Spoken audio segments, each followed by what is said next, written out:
Shalom ibu-ibu wanita Deborah yang dikasihi Tuhan.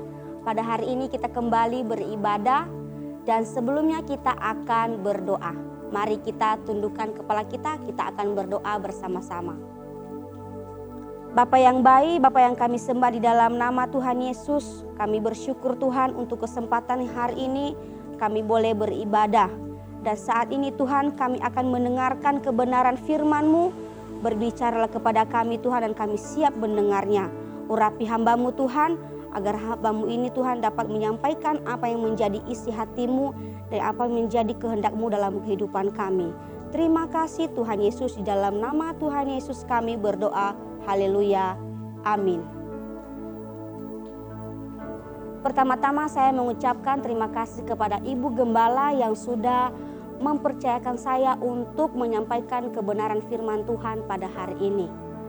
Baik ibu-ibu, kita akan belajar untuk firman Tuhan pada hari ini. Saya akan memberikan tema yaitu menjadi pribadi yang antusias. Antusias ini berasal dari kata Yunani yaitu entheos. En artinya di dalam dan theos artinya Tuhan. Antusias berarti digerakkan dan diinspirasi oleh Tuhan. Di dalam kamus bahasa Indonesia, antusias yaitu bergairah, bersemangat, minat besar terhadap sesuatu. Ibu-ibu wanita Deborah yang dikasihi Tuhan, apa yang ada di dalam benak kita ketika kita mendengar kata antusias ini? Ada beberapa contoh, mungkin saja kita sering mendengar kata antusias ini. Antusias mau memiliki mobil mewah. Antusias mau memiliki rumah yang begitu megah dan luas. Mungkin saja antusias mau memiliki perusahaan yang begitu besar. Atau masih banyak contoh yang lainnya. Atau kita mau memiliki rumah makan yang begitu megah. Jadi pertanyaan bagi kita adalah, apakah saat ini kita memiliki antusias? Dan antusias seperti apakah yang ada di dalam hati kita? Saya tidak tahu, hanya ibu-ibu yang bisa menjawab sendiri. Tapi pada hari ini kita akan belajar bersama-sama. Hari-hari ini banyak orang percaya yang mengalami kesuaman terhadap perkara-perkara rohani. Salah satu contohnya adalah dalam hal pelayanan. Dalam hal untuk melayani pekerjaan Tuhan. Mungkin awalnya menggebu-gebu, mungkin awalnya begitu antusias, tapi lambat laun antusiasnya, semangatnya semakin kendor.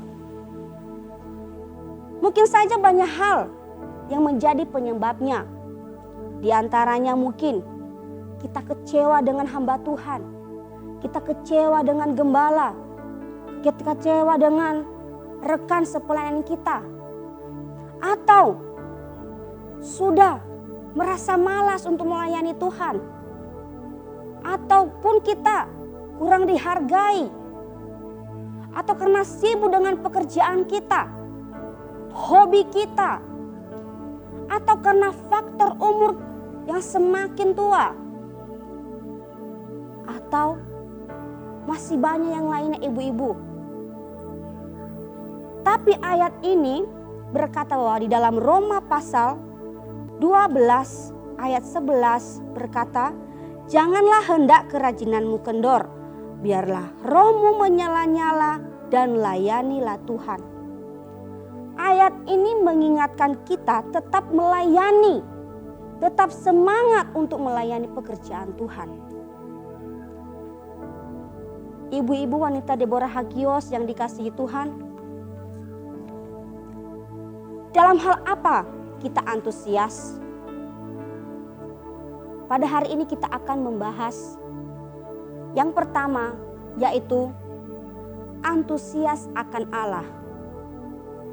Dalam Matius pasal 22 ayat 37 berkata, jawab Yesus kepadanya, kasihilah Tuhan Allahmu dengan segenap hatimu dan dengan segenap jiwamu dan dengan segenap akal budimu. Kasihilah Tuhan Allahmu. Artinya bahwa mengasihi Allah karena Ia adalah pencipta kita, pemilik kita, dan penguasa kita. Jadi kita harus bertingkah laku dengan segala ketaatan, dengan segala ketergantungan kepada Tuhan. Kita harus mengasihi Allah sebagaimana Dia terlebih dahulu mengasihi kita dengan menderita di kayu salib. Mengasihi Dia dengan segenap hati dan dengan segenap jiwa dan dengan segenap akal budi kita. Artinya bahwa kasih kita kepada Tuhan haruslah kasih yang tulus. Bukan hanya dengan kata-kata di lidah saja. Kita berkata bahwa aku mengasihi Tuhan. Tetapi hati kita jauh dari Tuhan. Jadi kita harus memiliki sikap dan tindakan dalam mengasihi Tuhan. Contohnya, memuji Tuhan, mengasihi Dia dengan segenap batin kita. Jadi bukan dengan hanya sekedar kata-kata. Dengan segenap batin kita untuk memuji Tuhan.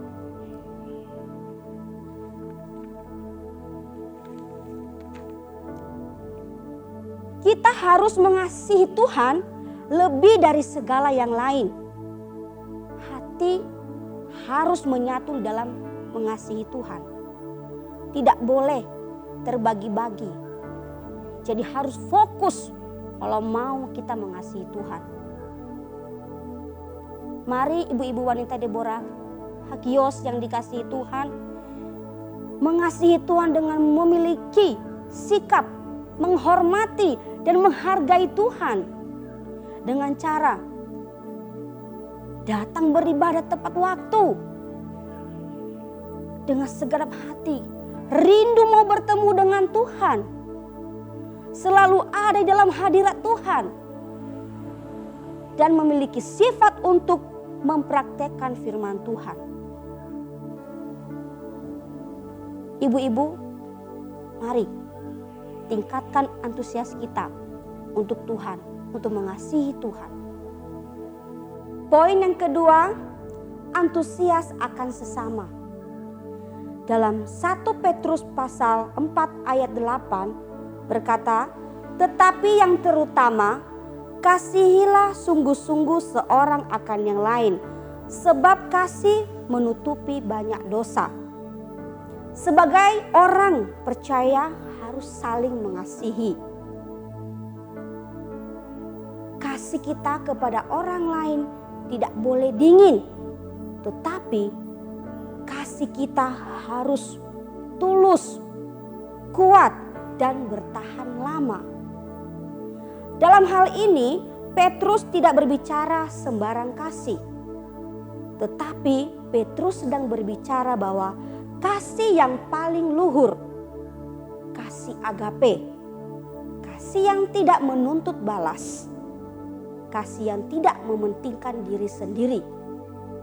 Jadi, bukan berarti bahwa kita mengasihi karena kewajiban, tapi kita mengasihi karena Tuhan sudah terlebih dahulu mengasihi kita. Yohanes 13 ayat 34 berkata, aku memberikan perintah baru kepada kamu, yaitu supaya kamu saling mengasihi sama seperti aku telah mengasihi kamu. Demikian pula kamu harus saling mengasihi. Jadi, bagaimana cara menunjukkan kasih itu kepada orang lain? Perlihatkanlah kasih dimulai dari keluarga kita. antara suami dan istri, serta orang tua dan anak, dengan cara menyatakan kasih itu, membina, mendukung, menasihati, dan mengayomi. Jadi, di dalam lingkungan kita juga harus menolong orang-orang yang membutuhkan pertolongan kita. Firman Tuhan berkata bahwa kalau kita nggak mengasihi orang yang kelihatan, kita nggak mungkin mengasihi Tuhan yang tidak kelihatan. Jadi mari kita antusias mengasihi sesama kita. Dan poin yang ketiga yaitu antusias di dalam doa. Doa adalah nafas kehidupan orang percaya. Firman Tuhan berkata di dalam 1 Tesalonika 5 ayat 17 berkata bahwa tetaplah berdoa. Kita harus selalu berdoa tanpa jemu-jemu, tanpa lelah, dan terus berdoa. Bahkan di dalam Yakobus pasal 5 ayat 16 menegaskan doa orang benar bila dengan yakin didoakan sangat besar kuasanya. Jadi sebagai orang percaya, kita pun mengalami kuasa doa itu asal hidup kita benar-benar seturut dengan kehendak Tuhan. Saya mau kesaksian ibu-ibu. Awal-awal menikah, saya dan suami, kami itu tinggal di kos-kosan yang begitu sempit, yang begitu kecil. Luasnya cuma 2x3 dan tinggi antara plafonnya itu cuma 1,5 meter. Ibu-ibu bisa bayangkan begitu panasnya ketika siang hari, panasnya, dan di situ sangat sempit. Kami bergumul, kami berdoa, kami minta sama Tuhan rumah. Paling tidak kontrakan. Dan saat itu kami telah menemukan kontrakan yang terjangkau. Dan rencana Tuhan lain dalam hidup kami. Tuhan mengirimkan malaikatnya untuk menolong kami. Bahkan ada seorang ibu-ibu memanggil saya dan suami untuk menempatkan rumah yang dia kontrakan. Itu free, kami tinggal di situ selama 3 tahun. Tanpa kami membayar. Jadi kami menerima hasil doa-doa yang kami panjatkan kepada Tuhan. Jadi mari kita terus berdoa. Buru Tuhan dengan doa. Kita jangan tawar-menawar sama Tuhan. Tuhan, saya berdoanya besok saja ya. Tidak. Tetapi terus-menerus berdoa.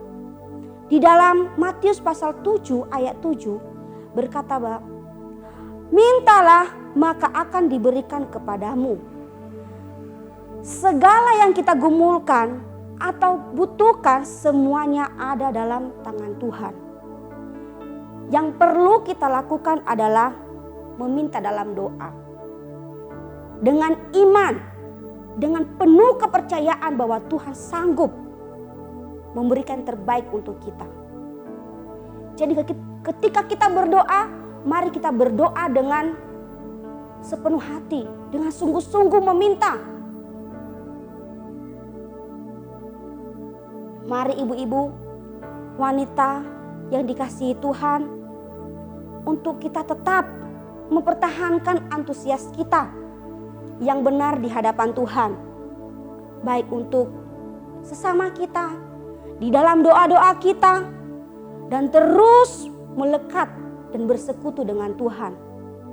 Karena itu, jangan padamkan roh Allah yang ada di dalam diri kita, di dalam hidup kita, dengan melakukan hal-hal yang tidak berkenan di hadapan Tuhan. Jangan sakiti hati Tuhan. Tapi mari kita tetap antusias untuk melayani Tuhan, untuk melayani sesama, dan untuk doa-doa kita. Terima kasih ibu-ibu untuk firman Tuhan yang terdengar hari ini. Saya akan mengakhiri dengan doa. Mari kita tundukkan kepala kita. Bapa yang baik, kami bersyukur Tuhan untuk firman-Mu yang kami dengar pada hari ini. Dan biarlah Tuhan firman-Mu yang kami dengar bukan hanya saja kami dengar, tapi biarlah kami Tuhan mempraktekkan firman-Mu ini dalam hidup kami, agar kami tetap antusias akan Tuhan, antusias untuk sesama kami, dan antusias dalam doa-doa kami. Terima kasih Tuhan Yesus, kami mengucap syukur untuk hari ini. Di dalam nama Tuhan Yesus kami berdoa, haleluya, amin. Terima kasih ibu-ibu, Tuhan Yesus memberkati.